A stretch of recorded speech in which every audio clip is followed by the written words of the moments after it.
My professor husband 41। Swati ने गुस्से से कहा, भाभी मुझे पूरा यकीन है नेहा का जरूर कोई बॉयफ्रेंड होगा। स्वाति की बात सुनकर कशिश ने कहा, तुम्हें कोई आइडिया है क्या? कौन है उसका बॉयफ्रेंड? तुमने कभी उसे देखा है क्या स्वाति दीदी? कशिश ने इस सवाल पर स्वाति ने अपना सिर हिला दिया, क्योंकि सीधे उसने कभी नहीं देखा था। उसे भी बस नेहा पर शक ही था। तो कशिश ने कहा, नेहा पर हमें नजर रखनी होगी। स्वाति ने भी सहमति जताई और कशिश जब स्वाति के कमरे से बाहर निकली तो अपने कमरे में जाने से पहले नेहा के कमरे की तरफ चली गई और इस वक्त उसके कमरे के दरवाजा लॉक नहीं था। तो कशिश ने धीरे से थोड़ा दरवाजा खोला और अंदर क्या हो रहा है वो देखने की कोशिश करने लगी। कशिश ने नेहा को फोन पर बात करते हुए सुना, तुम पागल हो क्या? इतनी भी क्या जरूरत थी मुझे बर्थडे गिफ्ट देने की? हाँ तो जब हम मिल लेते तब तुम मुझे दे देते। ऐसे घर के बाहर रख कर क्यों गए? नहीं, मुझे ऐसे सरप्राइज नहीं चाहिए। तुम्हें नहीं पता है मेरे घर में कितना बवाल हुआ है और मैं पकड़ी जाती तो क्या होता मेरे साथ? दोबारा कभी हम मिल भी नहीं पाते और मेरी शादी हो जाती किसी बुढ़े आदमी के साथ। नेहा फोन पर गुस्से से चिल्ला रही थी। कशिश समझ गई कि जरूर अपने बॉयफ्रेंड से बात कर रही है और उसका जो शक था वो पूरी तरह यकीन में बदल गया। उसने स्वाति से भी नेहा पर नजर रखने की कहा, खासकर जब वो कॉलेज से निकले और स्वाति ने भी उसकी बात मान ली थी। नेहा अभी सिर्फ 18 साल की थी और कल उसका 19वां बर्थडे था। उसका कॉलेज भी बस अभी शुरू हुआ था। उसका पहला साल ही था, लेकिन वो हमेशा ऐसी ही थी। उसके घर वाले जितनी रोक टोक लगाते थे हमेशा ही उतना उन सब के खिलाफ जाती थी। चोरी चुपके वो सारे नियम कायदे तोड़ती थी। वही साथी दूसरी तरफ सीधी सादी सी थी और सबका कहना सुनती थी और सारे रूल फॉलो करती थी। लेकिन फिर भी नेहा हमेशा बच जाती थी और हमेशा स्वाति को उसके हिस्से की डांट सुननी पड़ती थी। कशिश ने वो सब कुछ देखा सुना और फिर अपने कमरे में आ गई। उसने इस बारे में आज रात ही विराज से बात करने का सोचा, लेकिन काफी देर हो गई और विराज घर वापस नहीं आया था। तो कशिश ने अपना फोन निकाला और विराज को कॉल करने लगी।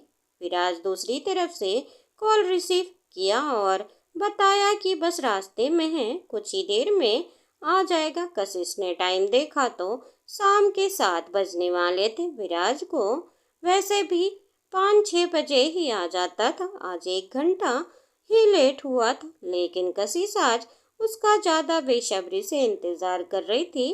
घर में जो कुछ भी हुआ उस बारे में बताने के लिए उसे पता था विराज की माँ और चाची भी विराज से इस बारे में बात करने वाली हैं, लेकिन कशिश को यह नहीं पता था कि वो दोनों उसे कितना और क्या बताएंगे। इसीलिए कशिश अपने हिसाब से बात करना जरूरी था। विराज कॉलेज से घर वापस आ चुका था। कशिश उसके कमरे में इंतजार कर रही थी, लेकिन उससे पहले ही चली गई। पूरे घर में इस बात पर बवाल खड़ा हो चुका था, इसीलिए आते ही विराज को भी इस बारे में पता चल गया और उसने घर वालों से कहा, दोनों लड़कियों को कोई कुछ नहीं कहेगा, मैं अपने हिसाब से पता कर लूंगा। हो सकता है लड़का ने जानबूझकर उनके पीछे पड़ा हो। कशिश वहीं पर आ गई। उसने विराज को ये कहते सुन लिया और उसे लगा शायद अब विराज उसकी बात पर भरोसा नहीं करेगा, इसलिए उसने फिलहाल कुछ नहीं कहा। और जैसे ही विराज कमरे में आए, कशिश ने उसका कोट और ऑफिस बैग लेकर साइड में रखा। विराज ने कहा, आज वैसे ही इतना कुछ हो गया है, वहाँ कॉलेज में भी, उसके बाद मीटिंग में थी और फिर घर आया तो घर पर भी ये सब बिल्कुल आज का दिन ही खराब था। जैसे सांस लेना भर का भी टाइम नहीं मिला। इतना बोलते हुए एकदम थका हारा सा बिस्तर पर लेट गया। उसने जूते उतारे और ना ही कपड़े चेंज किए, मोजे तक नहीं उतारे थे और वो सच में काफी थका हुआ लग रहा था। कशिश उसके पास आई। धीरे से उसने विराज के सिर पर हाथ रखते हुए कहा, बहुत ज़्यादा थक गए हैं, मैं आपके लिए चाय बना कर लाऊं? विराज ने कशिश का हाथ पकड़ा और कहा, नहीं, मैं चाय नहीं पीता, स्ट्रॉन्ग कॉफ़ी पीता हूँ। तुम रहने दो, मैं मम्मी को बोल दूंगा। तुम भी तो थकी होगी, और आजकल के लड़के सच में पता नहीं क्या हो गया है।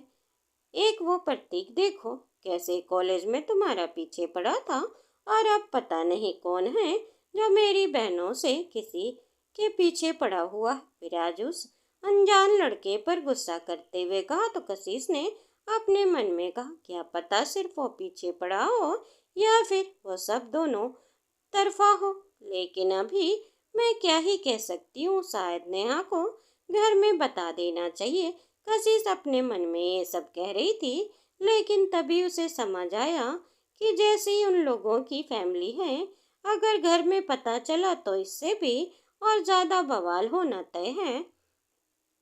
इसीलिए फिलहाल कशिश ने जो कुछ भी नहीं कहा, और उसने सोचा वो अपनी तरफ से नेहा से ये बात करेगी और इस बारे में पता करने की कोशिश करेगी।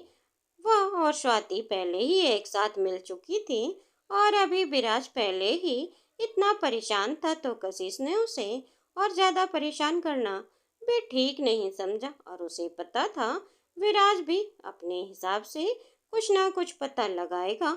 इसीलिए उसने विराज से कहा, आप अभी टेंशन मत लीजिए, पहले आप रेस्ट कर लीजिए, फिर कल हम इस बारे में पता करिएगा। हो सकता है उनके कॉलेज से ही कोई हो, ज़्यादातर कॉलेज में ही ऐसे लड़के। कशिश ने जैसे ही ये कहा तो विराज के सामने कशिश और प्रतीक वाला मैटर भी घूमने लगा। तो विराज उठकर बैठ गया। उसने कशिश का हाथ पकड़ा और अपने हाथों में कशिश का हाथ लेते हुए, कशिश, वो प्रतीक, तुम कहीं सच में उसे पसंद तो नहीं करती? हमारी शादी हो गई और शायद इस वजह से अभी मुझसे दूर। विराज बहुत ज्यादा हिम्मत करते हुए वो यह सवाल पूछा, तो क्योंकि वो नहीं चाहता था कि असल में ऐसा कुछ निकले, इसीलिए उसके मन में 1% डाउट आया था। उसने सोचा कशिश से पूछ लेना ही सही रहेगा। विराज ने जैसे ही पूछा, कशिश ने तुरंत ही कहा, नहीं नहीं राज, मैं आपसे झूठ नहीं बोलूंगी। जो कुछ भी मैंने वहाँ कॉलेज में कहा था और अभी तक आपसे बताया वो सब सच है। प्रतीक को मैं बिल्कुल भी पसंद नहीं करती, वो बस मेरा दोस्त था। वो अभी पहले जब से मुझे पता चला वो मुझे पसंद करता है, मैं हमेशा उससे दूर ही रहती थी, लेकिन मुझे नहीं पता था वो इस हद तक पागल हो जाएगा मेरा पीछा। और आपने सच कहा, लड़के सच में बहुत अजीब होते, थैंक गॉड मुझे उन जैसा कोई नहीं मिला। इतना बोलते हुए कशिश ने विराज के सीने पर अपना सिर टिका लिया, और विराज ने धीरे से उसके माथे पर चूम लिया और अपनी बाहों में भर लिया। कुछ देर बाद डिनर का वक्त का माहौल भी काफी ज्यादा खराब भी था, और कशिश विराज के साथ वहां पर आई तो उसने देखा कि सिर्फ चाचा चाची, उसके साथ ससुर और उनका बेटा विशाल ही वहां पर बैठे थे। दोनों लड़कियां वहां नजर नहीं आ रही थी। तो कशिश ने धीरे से विराज से उनके बारे में पूछा, तो विराज ने उसे चुप रहने का इशारा किया और कहा, बाद में बताऊंगा, अभी डिनर करो। उन सब ने डिनर किया और फिर कमरे में आने के बाद कशिश को पता चला कि दोनों लड़कियों का खाना उनके कमरे में ही भिजवा दिया गया था, और अभी उनका घर तो क्या, कमरे से भी बाहर निकलना बंद कर दिया गया है। वो दोनों कॉलेज भी नहीं जाएंगी जब तक उस लड़के के बारे में पता नहीं चल जाता। इतनी सारी बंदिशें देखकर कशिश का तो दिमाग ही खराब हो गया, क्योंकि उसके घर में कभी भी ऐसा नहीं होता था। यहाँ तक कि कृतिका, जो उसकी बड़ी बहन थी, उसके तो रिलेशनशिप के बारे में भी घर में सबको पता था, और पहले सब उसे सपोर्ट भी करते थे जब तक उन्हें ऋषभ का बैकग्राउंड पता नहीं चला था। जैसे ही उन्हें पता चला कि ऋषभ गरीब है और अभी कुछ भी काम नहीं करता है, और उसका फैमिली बैकग्राउंड भी मिडिल क्लास है, लोअर मिडिल क्लास, तो तभी उसके घर वालों ने ऐतराज किया था कृतिका से, उसके ब्रेकअप करने को कहा था। ऋषभ ने खुद ही ये सब जानने के बाद कृतिका से ब्रेकअप कर लिया था, लेकिन उनके बीच का प्यार कभी कम नहीं हुआ। लेकिन कभी भी कृतिका ये कशिश पर कोई रोक टोक नहीं लगाई थी उसके घर वालों ने, इसीलिए कशिश को यहाँ पर ये सब कुछ इतना अजीब लगा था। वो कमरे में आई और विराज बहुत थका हुआ था, इसलिए जल्दी सो गया। लेकिन कशिश को नींद नहीं आ रही थी। उसने स्वाति का मैसेज करके पूछा अभी वह कैसे पता लगाए नेहा के बॉयफ्रेंड के बारे में, जब वह लोग बाहर ही नहीं जा पाएंगे। तो स्वाति ने कहा पता नहीं भाभी, वैसे भी आप सो जाइए, हम सुबह बात करते हैं। और उसके बाद कशिश ने फिर स्वाति को भी मैसेज नहीं किया, लेकिन उसे खुद बिल्कुल नींद नहीं आई। अगली सुबह नेहा का जन्मदिन था, लेकिन कोई भी सेलिब्रेशन नहीं था। घर का माहौल काफी अजीब सा हो रहा था। कशिश स्वाति के कमरे में जाने लगी तो उसकी सास ने कहा बहू कहाँ जा रही हो तुम? कशिश ने मुड़कर देखा और कहा कहीं नहीं, वो बस मैं इधर स्वाति दीदी से पूछ लेती हूँ नाश्ते में क्या खाएंगी। कशिश ने बहाना बनाते हुए कहा तो उसकी सास तेवरियां चढ़ाते हुए बोली आज तक कभी तुमने हमसे तो नहीं पूछा कि हमें नाश्ते में क्या खाएंगे। स्वाति क्यों इतनी सगी बन रही हो? देखो बहू जो कुछ भी हो रहा है उसमें तुम स्वाति से इतनी हमदर्दी जताने की जरूरत नहीं है। चुपचाप से खुद नाश्ता करो और मेरी बेटी मैं उसे देख लूंगी। कशिश की सास स्वाति की कशिश से मिलने भी नहीं जाने दिया और फिर नाश्ता करने के बाद कशिश विराज के साथ कॉलेज के लिए निकल गई, क्योंकि विराज ने पहले ही बोल दिया था कि वो दोनों साथ में ही कॉलेज जाएंगे और जाएंगे। प्रतीक की वजह से विराज क्यों कशिश की भी टेंशन होने लगी थी। वह नहीं चाहता था कि प्रतीक को कशिश कहीं भी अकेले में मिले और वो इस बात का फायदा उठाकर उसके करीब जाए। वह कशिश को लेकर बहुत ही प्रोटेक्टिव हो गया था, क्योंकि अभी उसे प्यार करने लगा था, बस इजहार बाकी था। कशिश और विराज दोनों एक साथ ही कॉलेज पहुंचे, क्योंकि अब उन्हें कॉलेज में ज्यादातर लोगों ने उनके बारे में पता चल चुका था, तो उन दोनों को भी इतनी ज्यादा टेंशन नहीं थी। लेकिन फिर भी कशिश नहीं चाहती थी कि थोड़ी भी एक्वर्ड सिचुएशन हो, इसीलिए पार्किंग एरिया में गाड़ी रुकते ही वह तुरंत गाड़ी से उतर गई थी और विराज को बाय बोलकर अकेले ही कॉलेज के अंदर आ गई थी। कॉलेज आने के बाद भी उसके दिमाग में काफी टेंशन थी।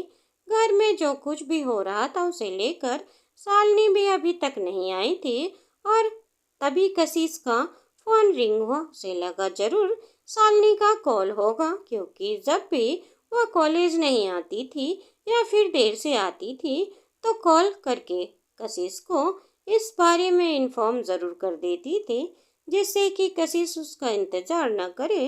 लेकिन जैसी कशिश ने मोबाइल फोन की स्क्रीन पर देखा तो शालिनी का नहीं बल्कि किसी और का ही नंबर था, और वो एक नंबर था जो उसके फोन में सेव नहीं था। तो कशिश की भौहें चढ़ गई। उसने अपने मन में कहा यह अननोन नंबर, मेरा फोन पर जब भी अननोन नंबर से कॉल आती है तो जरूर कुछ ना कुछ बवाल होता है। मेरा तो मन नहीं करता अनजान नंबर से कॉल रिसीव करने का, कशिश अपने मन में कहा।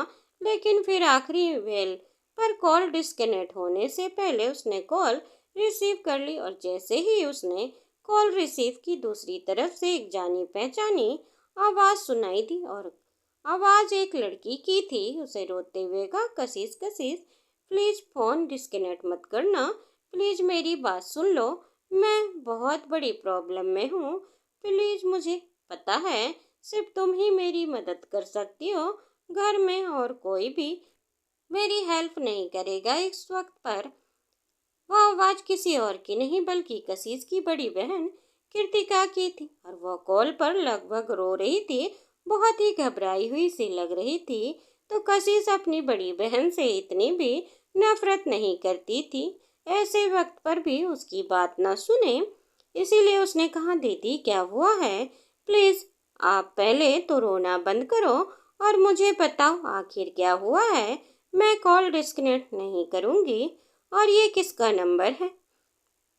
कशिश ने जैसे ही पूछा तो कृतिका ने कहा, ये मेरा नया नंबर है, प्लीज इसे सेव कर लो और तुम जल्दी से यहाँ पर सिटी हॉस्पिटल आ जाओ। ऋषभ का एक्सीडेंट हो गया है, बहुत ही क्रिटिकल कंडीशन में है। कशिश अगर उसे कुछ हो गया तो मैं जी नहीं पाऊंगी। प्लीज प्लीज यहाँ पर आ जाओ, मुझे मदद चाहिए। मेरे पास इतने पैसे भी नहीं हैं। उसके ऑपरेशन के लिए मुझे 5 लाख चाहिए। मम्मी पापा मुझे कोई पैसा नहीं देंगे। मुझे पता है जो कुछ भी मैंने किया उसके बाद सब मुझसे नफरत करते हैं, लेकिन प्लीज मैं ऋषभ को खो नहीं सकती। मैंने उसके लिए ये सब किया था। कृतिका इसी तरह घबराते हुए कहा तो कशिश एकदम शन रह गई। उसे बिल्कुल भी अंदाजा नहीं था उसकी बहन किस सिचुएशन में होगी, क्योंकि पिछले कुछ दिनों में उसे कृतिका को कभी भी कांटेक्ट करने की कोशिश नहीं की थी। सबकी तरह वह भी उससे नाराज थी। लेकिन अभी धीरे धीरे जब कशिश विराज के साथ सेटल और खुश हो गई थी तो उसके लिए कृतिका के लिए इतनी नफरत अभी नहीं रह गई थी उसके मन में, क्योंकि वही जो एक वजह थी जिसकी वजह से वो विराज के साथ थी। इसीलिए उसने कहा, दीदी आप रो मत, वहीं रुको मैं आ रही हूँ बस आधे घंटे में, क्योंकि अभी मैं कॉलेज में हूँ। यहाँ से वो इतना ही दूर है। दोस्तों उम्मीद करती हूँ आपको ये कहानी पसंद आई होगी। कहानी पसंद आई हो तो वीडियो को लाइक और चैनल पर नए हो तो चैनल को सब्सक्राइब करना ना भूलें। बेल आइकन दबाएं जिससे मेरी वीडियो की फ्री नोटिफिकेशन आप तक पहुँचती रहे। और हमें कमेंट करना ना भूलें। धन्यवाद दोस्तों।